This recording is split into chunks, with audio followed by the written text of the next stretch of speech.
Hello नमस्कार साथियों, स्वागत है आपका आपके अपने यूट्यूब चैनल सर्चिंग क्लास पर। साथियों, हमने पहले भी 30 प्रश्न का एक वीडियो डाला है।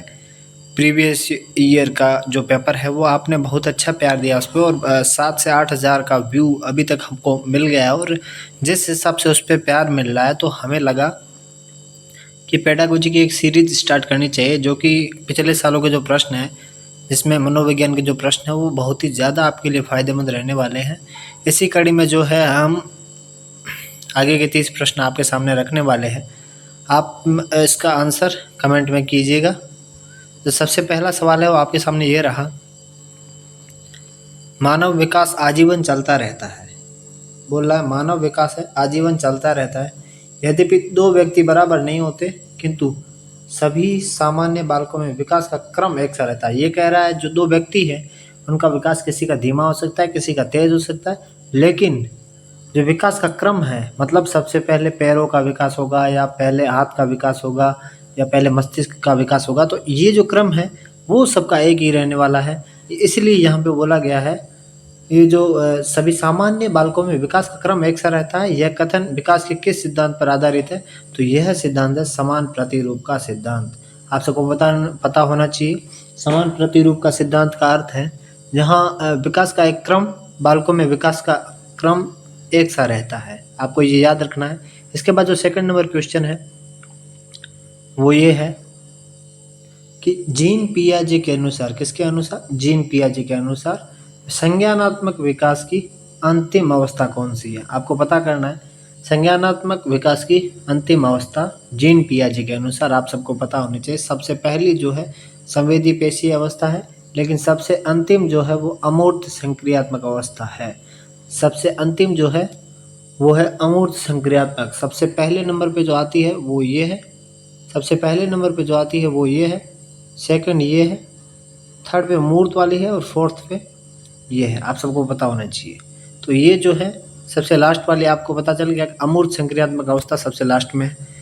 इसके बाद जो है नंबर 3 का सवाल आप सबके सामने ये रहा। नंबर 3 में लिखा है आनुवांशिकी के जनक। आप सबको बहुत अच्छे से पता है, कक्षा 10 में आपने अच्छे से पढ़ा है। आनुवांशिकी के जो जनक है वो ग्रेगर जॉन मेंडल को माना जाता है। इससे सवाल सीधा कोई पूछ ही नहीं सकते। ये बहुत ज़्यादा सरल सवाल था जो कि आपके लिए आपके सामने है। इसी के साथ जो है प्रश्न नंबर 4, प्रश्न नंबर 4 आपके सामने है। आप में से यदि किसी को आंसर आता है तो वो बताइए।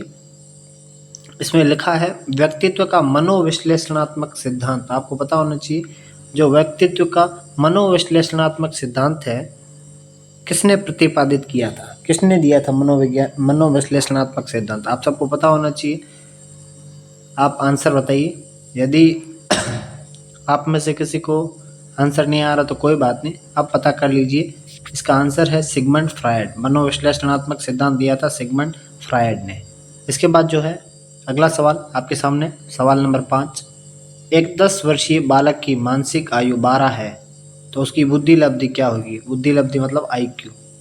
वो बोल रहा है यदि किसी की जो है क्रोनोलॉजिकल एज, ये देखिए ठीक है ना, किसी की यदि एज या क्रोनोलॉजिकल एज 10 है तो और मेंटल एज उसकी 12 है तो बताइए उसकी IQ क्या होगी? तो IQ का सूत्र जो है आपको पता होना चाहिए, वो है MA/CA × 100। आप यहाँ से MA का मतलब मानसिक आयु, CA का मतलब जो उसकी असली आयु है, वास्तविक आयु है वो, और इंटू में 100। आप ऐसा करेंगे तो आपका आंसर निकल आएगा। और यहाँ जो 5 नंबर सवाल है इसका आंसर जो निकलेगा वो आपके सामने निकलने वाला है 120। 120 इसका आंसर रहने वाला है। जिसने 120 निकाला है वो बिल्कुल सही है। इसके साथ जो अगला सवाल है, सवाल number 6, the theory of learning proposed by Albert बांडुरा is. Albert बांडुरा द्वारा प्रस्तावित अधिगम का सिद्धांत है। अल्बर्ट बांडुरा ने अधिगम का कौन सा सिद्धांत दिया था? आप सब बताइए। अल्बर्ट बांडुरा ने सामाजिक अधिगम का सिद्धांत दिया था। कौन सा सिद्धांत दिया था? सामाजिक अधिगम का सिद्धांत। और इसी के साथ हम आगे के सवाल पे बढ़ते हैं। आपको बहुत ही ज़्यादा फायदा रहने वाला है। ये कौन सा सवाल कब छप जाए और कहाँ पे आपको फ़ायदा मिल जाए ये कोई बता नहीं सकता, इसलिए ऐसे सवाल को पढ़ते रहना चाहिए। और ये बहुत अच्छी सीरीज आपके सामने लाई जा रही है। वहीं जो है 7 नंबर सवाल है, रेमंड केटेल द्वारा कितने व्यक्तित्व कारक प्रस्तावित किए गए हैं। बहुत ही इंपॉर्टेंट सवाल है, बहुत ही इंपॉर्टेंट सवाल आपके सामने है कि जो रेमंड केटेल है उन्होंने व्यक्तित्व के कितने कारक प्रस्तावित किए, बताइए आप सब। इसके जो कारक प्रस्तावित इन्होंने किए हैं आपको पता होना चाहिए। रेमंड केटेल का जो ये प्रश्न है बहुत ही इंपॉर्टेंट है और ये 16 कारक इन्होंने बताए थे, ठीक है ना। व्यक्तित्व के, पर्सनालिटी के 16 कारक इन्होंने बताए थे। उसके बाद जो अगला सवाल है वो है 8 नंबर सवाल आपके सामने ये है, निम्न में से मास्लो कौन सा मास्लो की आवश्यकताओं के पदानुक्रम में सम्मिलित नहीं है। मास्लो की आवश्यकता पदानुक्रम में कौन सा सम्मिलित नहीं है। तो आपको इसका यदि आंसर आता तो आप सब कमेंट करिए। उसके बाद हम इसका आंसर बताते हैं। जो इसका आंसर है दैहिक आवश्यकता है, आप सबको पता है। जो नॉर्मल की जो फिजियोलॉजिकल नीड्स है वो आदमी की दैहिक आवश्यकताएं जरूरी है, होनी चाहिए। स्नेह एवं संबंधता ये भी आवश्यकता है। आत्मसिद्धि ये तो सर्वोच्च आवश्यकता है।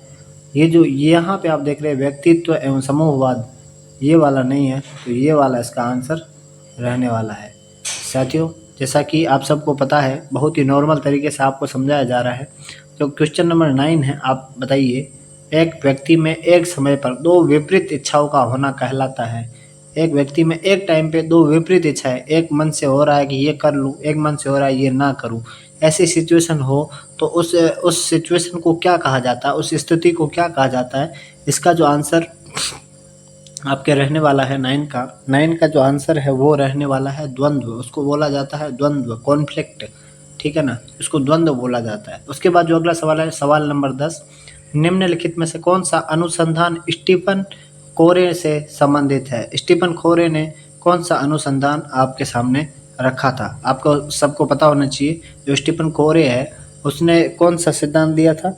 उन्होंने सिद्धांत दिया था, आपको पता होना चाहिए, आधारभूत अनुसंधान नहीं दिया था, व्यवहारात्मक अनुसंधान नहीं दिया था, वैज्ञानिक अनुसंधान नहीं दिया था, और आपको पता होना चाहिए क्रियात्मक अनुसंधान दिया था। आप कभी भी पेपर में क्वेश्चन करें तो इस प्रकार से करें, जो नहीं है उसको क्रॉस करें और जो है उसको राइट करें। इसको एलिमिनेशन मेथड कहते हैं और ये आपके बहुत ही ज़्यादा फायदे में रहने वाला है। वहीं जो अगला सवाल है, व्यक्तिगत भिन्नता को निर्धारित करने में निम्न में से कौन सा जैविक कारक नहीं है। हम क्या करते हैं, इस नहीं को पढ़ते नहीं और वहाँ पे अपन बहुत ज़्यादा बड़ी गलती करते हैं। आपको एक बार फिर से पढ़ना है, व्यक्तिगत भिन्नता को निर्धारित करने में निम्न में से कौन सा जैविक कारक नहीं है। कौन सा जैविक कारक नहीं है। देखिए मैं आप सबको बता दूं, इसमें जो 11वें नंबर का जो आंसर है आनुवांशिकता जैविक कारक है, ये अपने को जन्म से मिलती है। जन्मजात स्वभाव जैविक कारक है, ये हमको जन्म से मिलती है। शारीरिक स्वास्थ्य जैविक कारक है, ये हमको जन्म से मिलती है। लेकिन आप यहाँ देख सकते हैं, यहाँ जो आंसर है वो ये रहने वाला है, क्योंकि अभिभावक और बालक का संबंध कैसा रहेगा ये पहले से तय नहीं होता है, ये बाद में स्वभाव पर डिपेंड करता है। तो इसका आंसर रहने वाला है सी। वहीं जो अगला आंसर है आप सबको बता दूं, जो क्वेश्चन नंबर 12 है वो है डाउन संलक्षण का कारण है। डाउन संलक्षण का कारण क्या होता है आपको पता होना चाहिए। डाउन संलक्षण का जो कारण है वो क्या होता है, डाउन सिंड्रोम, जिसको डाउन सिंड्रोम कहते हैं। डाउन संलक्षण का कारण क्या है, यदि आप में से किसी को आता है तो आंसर दीजिए, और नहीं आता तो कोई बात नहीं। इसका जो आंसर है वो है त्रिगुण सूत्रता 21, ट्राइसमी 21, त्रिगुण सूत्रता 21, ये इसका आंसर है। इसके बाद जो नंबर क्वेश्चन 13 है वो ये है कि विश्वसनीयता की अवधारणा से आशय है। विश्वसनीयता की अवधारणा, इसका मतलब क्या है, इसका मतलब आपके हिसाब से क्या है, आपको वो आंसर देना है। विश्वसनीयता की अवधारणा क्या है बताइए। जो विश्वसनीयता की अवधारणा है वो क्या निर्देशों की वस्तुनिष्ठता है? नहीं, विश्वसनीयता ये नहीं है। विश्वसनीयता का मतलब मापन का उद्देश्य है? बिल्कुल भी नहीं। विश्वसनीयता का मतलब गणना की समरूपता है? बिल्कुल भी नहीं है। विश्वसनीयता का मतलब है प्राप्तांकों की बारंबारता। यदि हम बार बार चेक करें फिर भी वही उसके नंबर आ रहे हैं, इसका मतलब इसमें यह है बहुत विश्वसनीय चीज़ है, इस पे विश्वास किया जा सकता है, ठीक है ना, उसको विश्वसनीयता बोलते हैं। वहीं जो अगला सवाल है निम्न में से कौन सा प्रक्षेपीय परीक्षण का उदाहरण नहीं है। मैंने फिर से बोला, अपन जब नहीं आए तो वहाँ पे अपन को ज़्यादा फोकस करना है। निम्नलिखित में से कौन सा प्रक्षेपीय परीक्षण नहीं है? प्रक्षेपीय परीक्षण, ठीक है ना। तो आपको देखना है इसमें प्रक्षेपीय परीक्षण कौन सा नहीं है, ठीक है ना। इसका जो आंसर है आप सब अपने हिसाब से बताइए। तो मैं आपको बता दूं, इसका जो आंसर है TAT, ये प्रक्षेपीय परीक्षण है, इसलिए ये तो आंसर नहीं होगा, ठीक है ना। SCT, ये भी इसका आंसर नहीं है, और DROMN, ये भी इसका आंसर नहीं है। ये सब प्रक्षेपीय है, लेकिन आप यहाँ देख सकते हैं जो MMPI जो है ये वाला है, ये अप्रक्षेपीय परीक्षण है। इसमें प्रक्षेपीय परीक्षण नहीं है, ये अप्रक्षेपीय परीक्षण है, ठीक है ना। ये आप ध्यान रखना है। TAT, SCT और DROMN ये प्रक्षेपीय परीक्षण है। इसके बाद जो अगला सवाल है 15 नंबर, बहुबुद्धि का सिद्धांत किसने प्रतिपादित किया? आप सबको पता है ये बहुत ही ज़्यादा इम्पोर्टेंट सवाल है। तो बहुबुद्धि का जो सिद्धांत है ये प्रतिपादित किया था हार्वर्ड गार्डनर ने। किसने सिद्धांत प्रतिपादित किया था? हार्वर्ड गार्डनर ने। अगला जो सवाल है, सवाल नंबर 16, आप सबको इसका आंसर देना है। वो ये है कि उपचारात्मक शिक्षण किस प्रकार के बालकों के लिए उपयुक्त होता है? कौन सा शिक्षण? उपचारात्मक शिक्षण। उपचारात्मक शिक्षण का मतलब है जिसमें कोई कमी हो उसमें सुधार करने के लिए जो शिक्षण करवाया जाता है उसको बोलते हैं उपचारात्मक, मतलब किसी का उपचार किया जाना। अपन कैसे कोई बीमार होते हैं तो उसका उपचार किया जाता है, वैसे ही किसी को यदि शिक्षा में या पढ़ने में कोई दिक्कत हो रही है तो उसको उपचारात्मक शिक्षण दिया जाता है। तेजी से सीखने वाले को उपचार, ऐसा कुछ नहीं है। धीमे सीखने वाले को, अब ये कह रहा है प्रतिभाशाली बालक को, बिल्कुल भी नहीं। रचनात्मकता से सीखने वाले को। अब आप बताइए 16वें का जो आंसर है वो यहाँ रहने वाला है धीमे सीखने वाले, क्योंकि भाई जो धीमे सीख रहा है उसी को तो सिखाना है, उसी का ही तो इलाज करना है, इसलिए इसका जो आंसर है वो धीमे सीखने वाले होंगे। उसी के बाद जो अगला सवाल है वो है 17 नंबर का सवाल, शिक्षण की खेलकूद विधि से किस सिद्धांत पर आधारित है? जो खेलकूद विधि है शिक्षण की वो किस सिद्धांत पर आधारित है? आप सबको पता होना चाहिए। शिक्षण की विधियों के सिद्धांत पर? बिल्कुल नहीं। शिक्षण का समाजशास्त्रीय सिद्धांत? नहीं। शारीरिक शिक्षा कार्यक्रम? नहीं। वृद्धि और विकास के सिद्धांत पर कार्य रहता है। शिक्षण का जो खेलकूद विधि है इससे बालकों में वृद्धि और विकास होता है, इसीलिए वो पढ़ने में भी ज़्यादा फायदा उठा पाते हैं, इसीलिए इसका आंसर ये था। अब जो अगला सवाल है 18, NCF 2005 की राष्ट्रीय स्टीयरिंग समिति का अध्यक्ष कौन थे? ये इंपॉर्टेंट सवाल आया है। NCF 2005 की जो राष्ट्रीय स्टीयरिंग कमेटी थी उसके अध्यक्ष कौन थे? नेशनल स्टीयरिंग कमेटी के अध्यक्ष कौन थे? आप सब बताइए। इसके जो अध्यक्ष थे वो थे प्रोफेसर यशपाल। आप सबको पता होना चाहिए। NCF 2005 के जो स्टीयरिंग कमेटी थी उसके अध्यक्ष थे प्रोफेसर यशपाल। और RT बहुत ही ज़्यादा इंपॉर्टेंट है, हर बार पूछी भी जाती है। RT अधिनियम 2009 किस आयु समूह के बालकों के लिए है? तो आप सबको पता होना चाहिए ये जो है 6 से 14 वर्ष के बालकों के लिए है। 6 से 14 वर्ष के बालकों के लिए RT बनाई गई है। उसके बाद जो अगला सवाल है 20 नंबर सवाल है वो है निम्नलिखित में से कौन सा दैहिक अभिप्रेरक नहीं है? मैंने काफ़ी बार बताया नहीं को अपन को इम्पोर्टेंट लगाना है। निम्नलिखित में से कौन सा दैहिक अभिप्रेरक नहीं है? भूख, दैहिक मतलब अपने जो देह है यानी शरीर से संबंध रखता है। भूख तो रखता है भाई, नींद शरीर से संबंध रखता है, प्यास शरीर से संबंध रखता है, लेकिन ये जो है उपलब्धि ये शरीर की आवश्यकता नहीं है, इसलिए ये जो है वो दैहिक अभिप्रेरक नहीं है। इसलिए जो इसका आंसर होने वाला है वो है उपलब्धि। क्या आंसर होने वाला है? ये दैहिक अभिप्रेरक नहीं है। वहीं जो अगला सवाल है वो ये है 21 नंबर सवाल, NCF 2005 के अनुसार गणित शिक्षण का प्रमुख उद्देश्य है। भाई गणित क्यों पढ़ाई जानी चाहिए, ठीक है ना। इस गणित क्यों पढ़ाई जानी चाहिए, इसका जो आंसर है आप सबके सामने, शिक्षकों का प्रशिक्षण बिल्कुल नहीं, अपने को बालकों को पढ़ाना है। कक्षा अधिगम ये भी नहीं है, गणित की विषय वस्तु ये भी नहीं है, बालकों के चिंतन का गणितीकरण करना, मतलब वो मैथमेटिशियन या मैथमेटिक्स की ओर आए और मैथमेटिक्स को सोचने लगे, उनका चिंतन में मैथमेटिक्स आए, ये इनका उद्देश्य है NCF का। उसके बाद जो 22 नंबर का सवाल है वो ये है कि पारितोषिक तथा दंड के माध्यम से सीखना अधिगम किस सिद्धांत से संबंधित है? पारितोषिक देना या उनको दंड देना ये किस सिद्धांत में आधारित है? आप सब बताइए। इसका जो आंसर आप सबके सामने है वो ये है क्रिया प्रसूत सिद्धांत। कौन सा सिद्धांत है? क्रिया प्रसूत सिद्धांत है। क्रिया प्रसूत सिद्धांत में पारितोषिक और दंड दोनों दिया जाता है, ठीक है ना।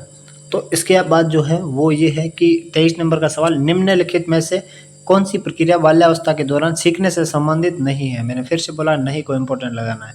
निम्नलिखित में से कौन सी प्रक्रिया बाल्यावस्था के दौरान सीखने से संबंधित नहीं है? देखो कौन सी प्रक्रिया सीखने से संबंधित नहीं है, बाल्यावस्था के दौरान, ये ध्यान रखना, अवस्था का ध्यान रखना, फिर आंसर देना आपको क्वेश्चन का। उसका जो ये आंसर है वो है कि प्रक्रिया बाल्यावस्था के दौरान सीखने से संबंधित नहीं है। प्रतिबिंबन ये तो संबंधित है सीखने से, तर्क ये भी संबंधित सीखने से, कल्पना संबंधित है सीखने, लेकिन पूर्व अनुभव ये सीखने से संबंधित नहीं है बाल्यावस्था में, क्योंकि उनका पूर्व अनुभव होता ही नहीं है, ठीक है ना। तो बाल्यावस्था में अनुभव की कमी के कारण ये वाला सवाल आंसर नहीं होगा, इसलिए पूर्व अनुभव नहीं है, ठीक है। उसके बाद जो अगला सवाल है 24 नंबर का जो सवाल 24 नंबर सवाल है वो आपके सामने ये है, किसी विशेष कार्यक्रम या प्रशिक्षण के प्रभाव का मापन करने के लिए किस प्रकार के परीक्षणों को परिकल्पित किया जाता है। किसी परीक्षण का मापन करना हो प्रशिक्षण का, तो आप किस प्रकार से उसका जो है मापन करेंगे, तो आप बताइए। 24 नंबर सवाल का आंसर आपको क्या लगता है? 24 नंबर सवाल का जो आंसर है वो है उपलब्धि।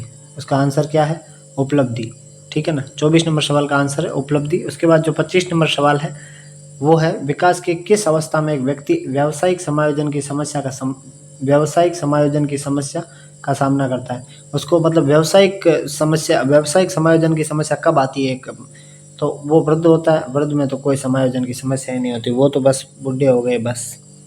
उसके बाद जो है ये है बाल्यावस्था, बच्चे होते हैं उनको कोई मतलब नहीं, शिशुओं को कोई मतलब नहीं। किशोर अवस्था, जब जवान होते हैं उनको मजदूरी करनी पड़ती है, तब उनको व्यावसायिक समायोजन की समस्या आती है। उसके बाद जो है 26 नंबर का सवाल है, शिक्षण अधिगम का मनोवैज्ञानिक आधार किस पर निर्भर है। मनोवैज्ञानिक आधार शिक्षण अधिगम का वो किस पर आधारित है? तो आप सबको पता होना चाहिए, ये जो है अध्यापन शैली पर आधारित है। किस पे आधारित है? अध्यापन शैली पर, ना कि विषय वस्तु पर, ना कि सामाजिक आर्थिक स्तर पर, और ना कि भाषा पर, ठीक है ना। तो इसका जो आंसर है वो है अध्यापन शैली। उसके बाद 27 नंबर का जो सवाल है, आरटीई अधिनियम 2009 के अनुसार प्राथमिक विद्यालय के लिए विद्यार्थी अध्यापक अनुपात होना चाहिए। अध्यापक अनुपात क्या होना चाहिए प्राथमिक विद्यालय में? आरटीई 2009 के अनुसार इसमें होना चाहिए ये है प्राथमिक में 30:1 और अपर प्राइमरी में आपको पता होना चाहिए 35:1 है, ठीक है ना। प्राथमिक में 30:1 है। उसके बाद जो है 28 नंबर सवाल, मध्यावधि परीक्षा एक उदाहरण है किसका? मध्यावधि परीक्षा किसका उदाहरण है, बताइए। मध्यावधि परीक्षण किसका उदाहरण है? आपको पता होना चाहिए। रचनात्मक मूल्यांकन का नहीं, मानदंड संदर्भित मूल्यांकन नहीं, नैदानिक मूल्यांकन बिल्कुल नहीं। इसका जो आंसर है वो योगात्मक मूल्यांकन, उसके नंबर जोड़े जाते हैं, इसलिए योगात्मक मूल्यांकन का वो भाग है। उसके बाद जो 29 नंबर का सवाल है वो है, कौन सा रोग वंशानुगत है? ऐसा कौन सा रोग है जो वंश आगे चला आता है, उसमें आगे आगे रोग आता जाता है? वो है एचडी बिल्कुल नहीं, पार्किंसन बिल्कुल नहीं, HIV एड्स नहीं, एड्स तो नहीं आता। उसके बाद जो है वो है फिनाइल कीटोन्यूरिया। ये जो सवाल है ये इसका आंसर है। ये जो है ये वंशानुगत रोग है, यदि किसी आपके पूर्वजों को होगा तो उसके संतान में भी पाया जाएगा। उसके बाद जो 30 नंबर का सवाल है, 30 नंबर सवाल और सबसे लास्ट सवाल आपके सामने ये है कि निम्नलिखित में से कौन सा बुद्धि का निष्पादन परीक्षण है? बुद्धि का कौन सा निष्पादन परीक्षण है? रोर्सा परीक्षण बिल्कुल नहीं, रेवन का SPM नहीं, WAIS नहीं, भाटिया बैटरी जो है ये है बुद्धि का निष्पादन परीक्षण है। ध्यान रखना, भाटिया बैटरी जो है ये बुद्धि का निष्पादन परीक्षण है। तो इस प्रकार से जो आज के सवाल थे वो आपके ख़त्म होते हैं, और आगे के इसी प्रकार के वीडियो देखने के लिए हमारे चैनल को सब्सक्राइब करें और जुड़े रहें, ऐसे वीडियो को देखते रहें।